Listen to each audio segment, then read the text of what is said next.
आपण बघूयात बातमी 36 जिल्ह्यांची वेगवान स्वरूपात।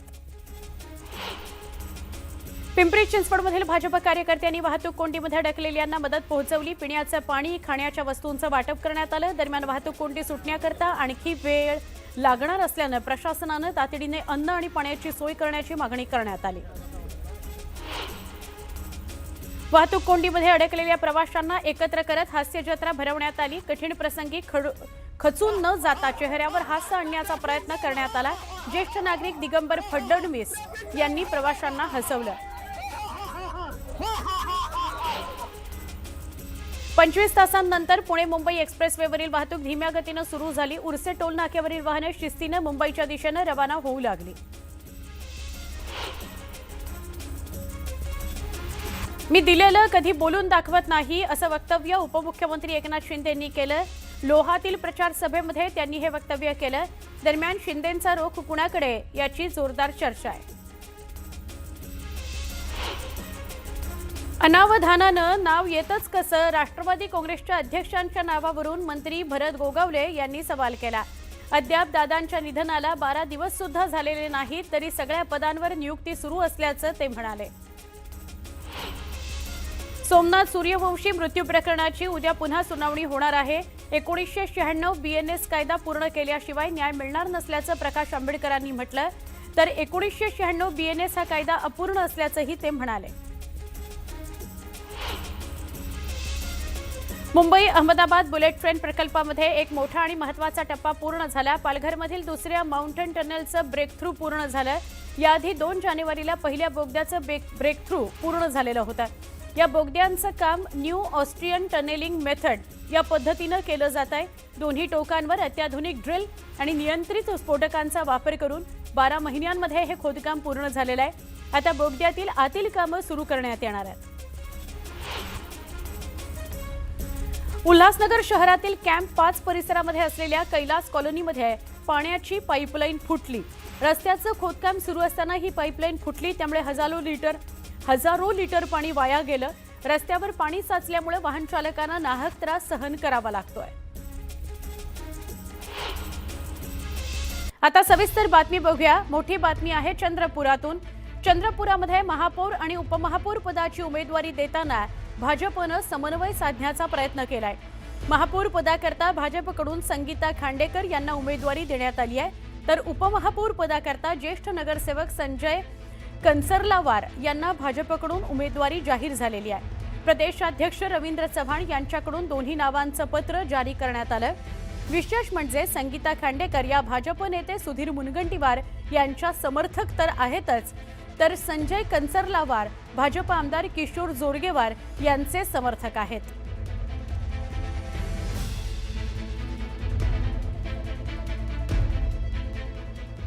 बातमी चंद्रपुरातूनच आहे, पण काँग्रेसच्या गोटातून आहे।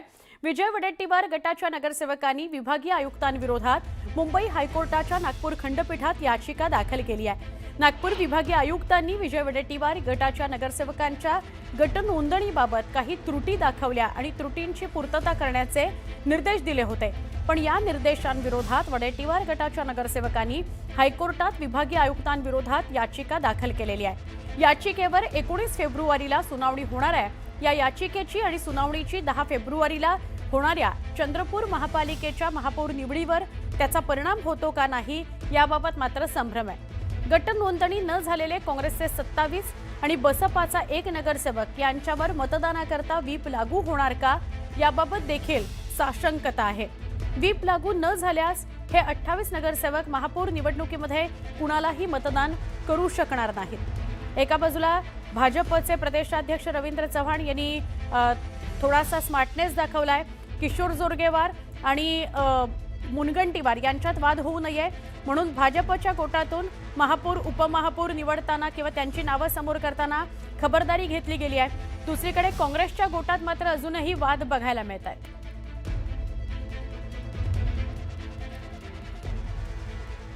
एक महत्त्वाची बातमी आहे, मुंबई सोडू नका असे आदेश ठाकरेंच्या शिवसेनेच्या नगरसेवकांना दिले गेलेत। 8 फेब्रुवारीपर्यंत मुंबई न सोडण्याचे आदेश काढण्यात आलेत। उद्धव ठाकरेंची आज पक्षाचे प्रमुख नेते, पालिकेतील गटनेते, वरिष्ठ नगरसेवक यांच्यासोबत एक महत्त्वाची बैठक आहे। यामध्ये महापौर आणि उपमहापौर पदाकरता निवडणूक लढायची की नाही याबाबत निर्णय होणार आहे.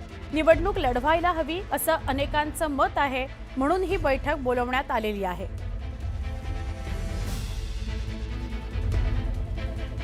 आमचे प्रतिनिधी सुमित यांच्याशी आपण बोलूया.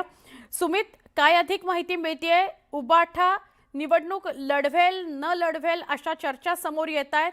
कशाच्या पार्श्वभूमीवर निवडणुका लढवण्यासंदर्भात जोर वाढतोय उबाठावर?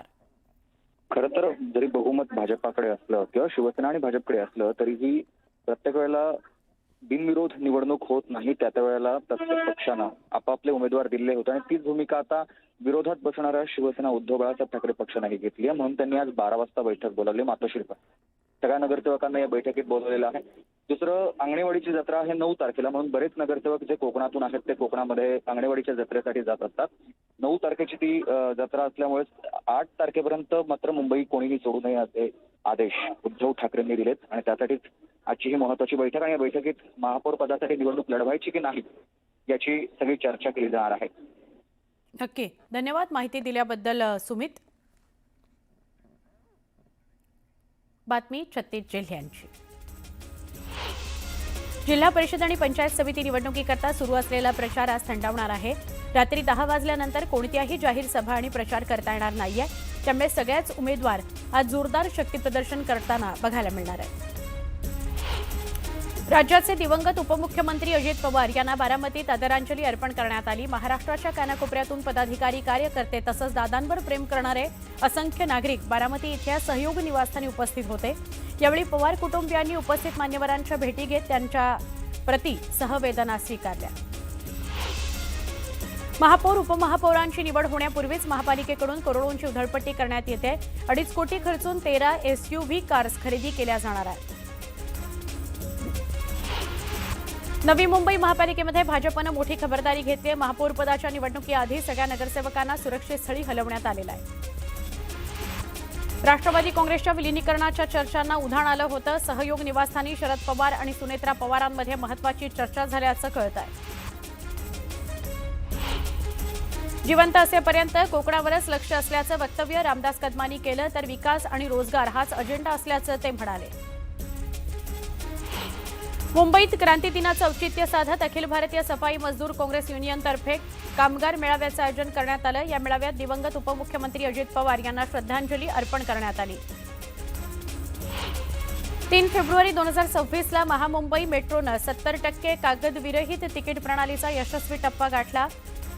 NCMC कार्ड, व्हॉट्सॲप तिकीट प्रणाली आणि मुंबई वन ॲपच्या माध्यमातून महामुंबई मेट्रो देशात कागदविरहित तिकीट व्यवस्थेमध्ये आघाडीवर आहे. राज्य सामायिक प्रवेश परीक्षा कक्षानं पदवी आणि पदव्युत्तर व्यावसायिक अभ्यासक्रमाच्या प्रवेश परीक्षा नोंदणी प्रक्रियेला सुरुवात केलेली आहे. याकरता राज्यभरामध्ये 6 लाखांपेक्षा अधिक विद्यार्थ्यांची नोंद करण्यात आली आहे. यामध्ये उच्च शिक्षण आणि वैद्यकीय शिक्षणाच्या प्रवेशाकरता चांगला प्रतिसाद मिळाला आहे. मात्र तंत्रशिक्षण विभागामार्फत MHT CET वगळता MCA, MBA, BBA, BMS या अभ्यासक्रमांना कमी नोंदणी झालेली आहे. मुंबई शहरातील काही भागामध्ये सुरू असलेल्या 10% पाणी कपातीची झळ संपूर्ण मुंबई शहरातील नागरिकांना सोसावी लागते आहे. अनेक भागांमध्ये कमी दाबानं तर काही भागात पाणीच येत नसल्यामुळे मुंबईकर त्रस्त आहेत. शनिवारपर्यंत सहन करावा लागणारे हा त्रास. पिसे इथल्या न्यूमॅटिक गेट सिस्टमचे वार्षिक परीक्षणाचं काम सुरू आहे, त्यामुळे पाणी कपात लागू करण्यात आली आहे. प्रभादेवी रेल्वे पुलाचं पाडकाम पश्चिम रेल्वेनं हाती घेतलंय.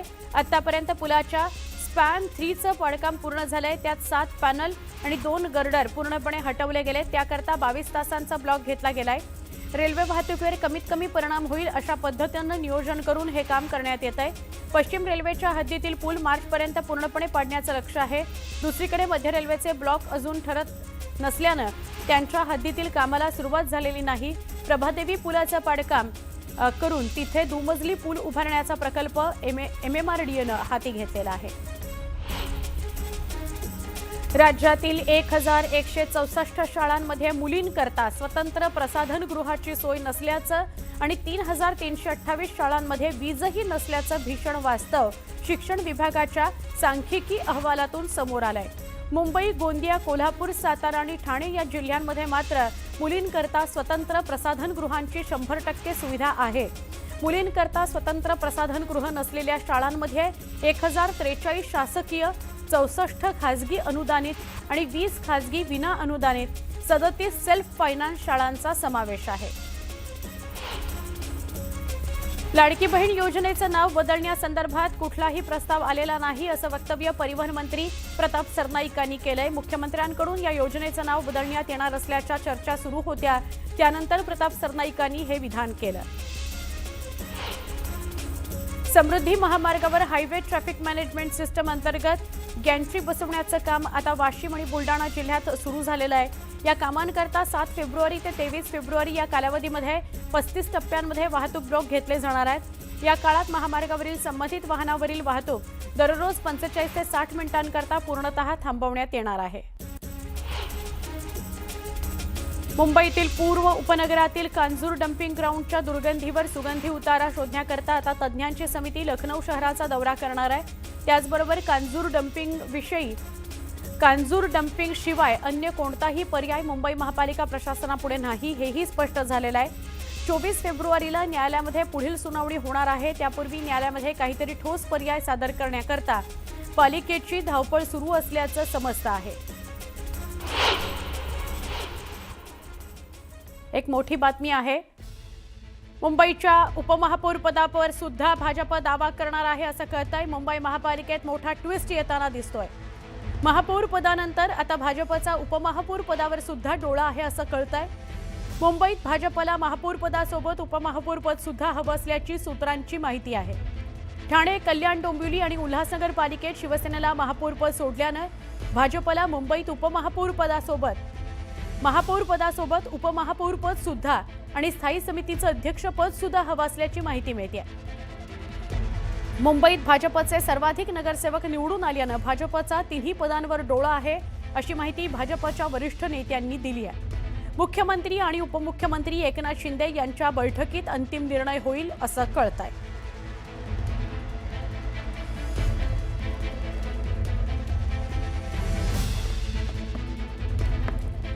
पुढच्या बातमीकडे आता आपण वळूया. मुंबई महापालिकेचा महापौर कोण होणार हे अजून सुद्धा जाहीर झालेलं नाहीच. पण नवे महापौर, उपमहापौर आणि समिती अध्यक्षांची बडदास्त ठेवण्याकरता महापालिकेनं उधळपट्टी मात्र सुरू केली आहे. महापालिकेकडून नवीन वाहन खरेदी करता सुमारे 2.5 कोटी रुपये खर्च केले जाणार आहेत. विशेष म्हणजे महापौरांसाठी 30 लाखांची इनोव्हा हायब्रिड खरेदी केली जाणार आहे. गेल्या 4 वर्षात जुन्या कार पालिका अधिकाऱ्यांना वापराकरता दिल्या होत्या, त्यामुळे आता नवीन कार खरेदीचा निर्णय घेण्यात आलाय. विशेष म्हणजे 2 दिवसांमध्येच ही वाहनं मनपाच्या ताफ्यात दाखल होणार आहेत.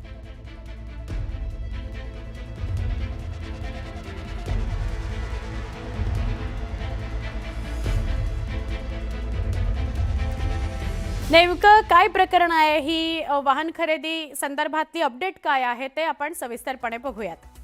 पीएमसी कडून नव्या वाहन खरेदीवर करोडो रुपये खर्च केले जाणार आहेत. महापौर, उपमहापौर, समिती अध्यक्ष यांच्याकरता ही वाहन खरेदी केली जाणार आहे. एकूण 13 कार खरेदी करता 2.5 कोटी रुपये बीएमसी खर्च करणार आहे. महापौरांसाठी 30 लाखांची नवी इनोव्हा हायब्रिड घेतली जाणार आहे. उपमहापौर, समिती अध्यक्ष यांच्याकरता एकूण 12 स्कॉर्पिओ घेतल्या जाणार आहेत. प्रत्येकी 18 लाखांना या 12 स्कॉर्पिओ खरेदी होतील. म्हणजे एक स्कॉर्पिओ 18 लाखांची, अशा 12 स्कॉर्पिओ नोंदणी होऊन 2 दिवसांमध्ये ही सगळी वाहनं ताफ्यात सामील होतील, दाखल होतील.